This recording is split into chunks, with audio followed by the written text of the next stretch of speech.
요즘 AI 업계에서 단연 가장 뜨거운 화두죠. 바로 구글의 제미나이 10.5 플래시입니다. 이번 발표를 보면 참 흥미로운 게요. 구글이 내놓은 아주 세련되고 완벽해 보이는 프레젠테이션과 이걸 실제로 써본 개발자들의 가감없는 반응 사이에 정말 엄청난 온도 차이가 존재하거든요. 오늘 이 심층 분석에서는 과연 이 모델이 진정한 혁신인지 아니면 그냥 속빈 강정일 뿐인지 그 팽팽한 대비를 하나하나 낱낱이 파헤쳐 보겠습니다. 자, 본격적으로 들어가기에 앞서 해커뉴스 커뮤니티에 올라온 뼈있는 댓글 하나부터 보고 가실게요. 거의 똑같은 모델인데 가격은 3배나 올랐다. AI는 갈수록 싸지고 대중화될 줄 알았는데 말이죠. 어떠신가요? 이 짧은 문장 하나가 오늘 우리가 다룰 이 사태의 핵심을 아주 완벽하게 찔러주고 있습니다. 구글은 엄청난 혁신을 외치고 있는데 현장에서 뛰는 개발자들은 완전히 다른 현실을 마주하고 있다는 거죠. 도대체 왜 이런 괴리가 생긴 걸까요? 일단 구글이 이 모델을 어떻게 설명하고 있는지부터 짚어보죠. 구글에 따르면 제미나이 3.5 플래시는 최고 수준의 AI 지능에다가 실제 실행 능력까지 합쳐놓은 최초의 3.5 티어 모델입니다. 특히 복잡하고 오래 걸리는 에이전트 작업이나 코딩에 특화됐다고 하는데요. 쉽게 말해서 이제는 AI가 단순히 질문에 대답만 해주는 수준을 넘어서 아예 여러분 대신 끈기 있게 앉아서 코드를 짜고 문제를 해결해주는 행동파 비서 역할을 하겠다는 뜻입니다. 여기서 구글이 아주 자신만만하게 내세우는 숫자가 하나 있습니다. 바로 4배인데요. 출력 토큰 생성 속도가 다른 최상위급 모델들보다 무려 4배나 빠르다는 겁니다. AI 에이전트가 스스로 생각하고 코드를 여러 단계에 걸쳐 작성하려면 당연히 시간이 꽤 걸리잖아요. 그런데 이 압도적인 속도 덕분에 지루한 대기 시간을 확 줄이고 장기적인 작업도 무리 없이 척척 해낼 수 있다는 게 구글의 설명입니다. 벤치마크 지표들을 보면 실제로 꽤 놀랍습니다. 가볍고 빠른 플래시 모델이 이전 세대의 더 무겁고 똑똑한 프로 모델을 이겨버리는 그야말로 하극상을 보여주거든요. 코딩 능력을 보는 터미널 벤치 2.1에서 76.2%를 찍었고요. 에이전트 성능을 테스트하는 MCP 아틀라스에서는 83.6%, 복잡한 추론 능력을 보는 차엑사이유에서는 84.2%라는 엄청난 성적을 냈습니다. 구글이 자신감을 가질 만한 수치긴 하죠. 이게 실제로 어떻게 돌아가는 건지 아주 기가 막힌 예시가 하나 있습니다. 구글이 안티그래비티라는 시스템으로 시연을 했는데요. AI가 알아서 알파제로 연구 논문을 싹 읽고 분석하더니 자기 밑에 여러 하위 에이전트들을 배포해서 협업을 시킵니다. 그러고는 논문 내용만 가지고 단 6시간 만에 사람들이 직접 플레이할 수 있는 게임을 맨바닥에서 코딩해버린 거예요. 개발자들이 며칠씩 머리 싸매야 할 일을 그냥 반나절 만에 끝내버린 겁니다. 대단하죠? 그러니까 이게 단순한 실험실용 장난감이 아니라는 게 핵심입니다. 굵직한 글로벌 기업들이 이미 실무에 도입을 했거든요. 쇼피파이는 이걸로 전 세계 상인들의 성장 규모를 예측하고 있고요. 맥쿼리 은행은 100페이지가 넘는 복잡한 금융 문서를 순식간에 분석합니다. 세일즈포스는 자사 시스템에 아예 통합을 해버렸고, 제로라는 회사는 그 골치 아픈 세금 양식 처리를 이 에이전트한테 다 맡겼습니다. 기업들 입장에서는 몇 주 걸리던 업무가 순식간에 끝나는 마법을 보고 있는 셈이죠. 기업용만 있는 건 아니고요. 일반 사용자들을 위한 흥미로운 발표도 있었습니다. 바로 제미나이 스파크인데요. 이게 뭐냐면 24시간 내내 백그라운드에서 돌아가면서 여러분의 디지털 비서 역할을 해주는 개인용 에이전트입니다. 알아서 이메일 분류하고 일정 잡아주고 정보 찾아주고 하는 거죠.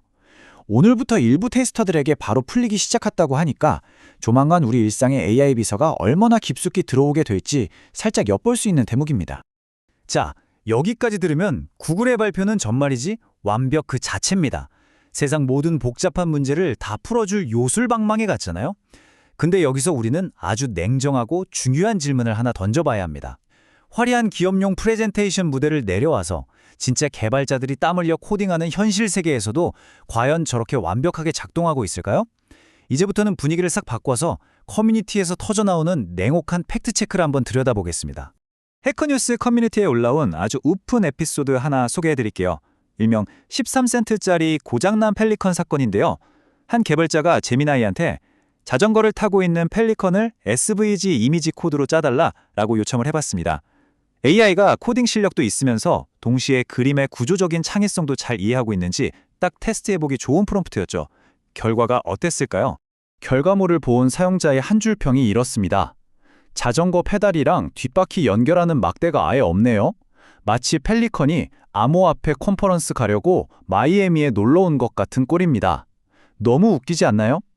펠리컨한테 온갖 쓸데없고 화려한 디테일은 잔뜩 입혀놨는데 정작 자전거가 굴러가려면 무조건 있어야 하는 뼈대 같은 기본 구조는 다 틀려먹은 거예요. 거대 언어 모델이 흐리 보여주는 겉멋만 들고 기본기는 놓치는 그 한계를 아주 제대로 보여준 겁니다. 여기서 진짜 재밌는 비교를 하나 해보죠. 이번에는 배를 저어가는 개구리 애니메이션을 만들어 달라고 해봤습니다. 그랬더니 최신형이라는 3.5 플래시는 속으로 열심히 생각을 하면서 7,500 토큰이나 썼는데 결국 그냥 안 움직이는 정지 화면 하나 띡 내놓고 끝났습니다. 근데 구형 모델인 3.1 프로는 무려 3분 동안 28,000개의 토큰을 쓰면서 고민하더니 기어코 완벽하게 움직이는 애니메이션을 만들어냈거든요. 빠르고 똑똑해졌다는 신형이 복잡한 작업에서는 오히려 구형만도 못한 결과를 내버린 겁니다. 근데요, 성능에 대한 의구심도 문제지만 개발자들 뒷목을 제대로 잡게 만든 건 따로 있습니다. 바로 가격표예요. 흐름을 한번 보실까요? 2.5 버전에서 3.0 프리뷰로 넘어갈 때만 해도 가격을 오르는 게 좀 양호했습니다. 근데 이번 3.5 플래시로 오면서 입력은 1.5달러로 3배, 출력은 무려 9달러로 수직 상승해버렸어요. 같은 플래시 라인업인데 세대 한번 바뀌었다고 가격을 3배나 올려버린 겁니다. 게다가 구글은 이걸 테스트용 프리뷰가 아니라 공식 정식 버전이라고 콱 못을 박아버렸죠. 겉보기 가격이 3배 오른 것도 충격인데 실전에서 느끼는 체감 비용은 훨씬 더 무섭습니다. 한 개발자가 분석한 걸 보면 이전 버전으로 테스트 환경 돌릴 때랑 비교하면 사실상 비용이 5.6배나 비싸졌다고 하거든요. 왜 그럴까요? 3.5 플래시는 대답을 하기 전에 속으로 막 생각을 하는 과정에서 눈에 안 보이는 토큰들을 엄청나게 갉아먹기 때문입니다. 결국 기본 단가도 비싸졌는데 쓰는 토큰량까지 확 늘어나 버리니까 체감 청구서는 5배가 넘게 불어나서 날아오는 거죠.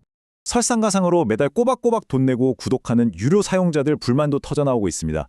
구글이 AI 프로 사용자들 API 호출 할당량을 기존 33대 넉넉히 하게 주던 거에서 고작 4배 수준으로 조용히 칼질을 해버렸거든요. 그러니까 복잡한 프롬프트 두세 번 날리고 났더니 1일 한도가 끝났다고 먹통이 되는 겁니다. 심지어 모바일, 그것도 구글이 직접 만든 픽셀폰에서조차 메시지 좀 수정하려고 하면 앱이 그냥 픽 튕겨버리는 크래시 현상까지 속출하고 있어요. 돈은 돈대로 내고 제대로 쓰지도 못하는 상황인 거죠. 그리고 커뮤니티 전체가 되게 찝찝하고 불길하게 느끼는 포인트가 하나 더 있습니다. 바로 지식의 공백인데요. 지금 우리가 살고 있는 시점이 2026년 5월이잖아요. 근데 이 3.5 플래시가 학습을 멈춘 날짜, 즉 지식 컷오프가 무려 16개월 전인 2025년 1월에 멈춰 있습니다. 개발자들 사이에서는 구글이 이제 생생한 최신 데이터 학습은 포기하고 그냥 합성 데이터나 실시간 검색으로 때우려는 거 아니냐 하는 꽤 우려 섞인 목소리가 나오고 있습니다. 그래서 결국 커뮤니티의 한 사용자가 던진 이 질문이 꽤 묵직하게 다가옵니다. 성능은 좋다지만 가격은 폭등하고 쓰기도 까다로워졌는데 이젠 1인 개발자나 일반인은 감당 못하고 대기업들만 쓸 수 있는 그들만의 리그가 되는 건 아닐까요? 과거의 거품을 쫙 빼면서 시장에 엄청난 충격을 줬던 딥시크의 등장처럼 지금 이 AI 시장에도 가격 경쟁과 대중화를 이끌어낼 또 다른 딥시크 모멘트가 절실한 시점인지도 모르겠습니다. 끝없이 발전하는 기술, 하지만 과연 그 기술을 누가 누릴 수 있는가에 대한 아주 중요한 숙제를 남기면서 오늘 준비한 심층 분석은 여기서 마치겠습니다. 여러분의 생각은 어떠신가요?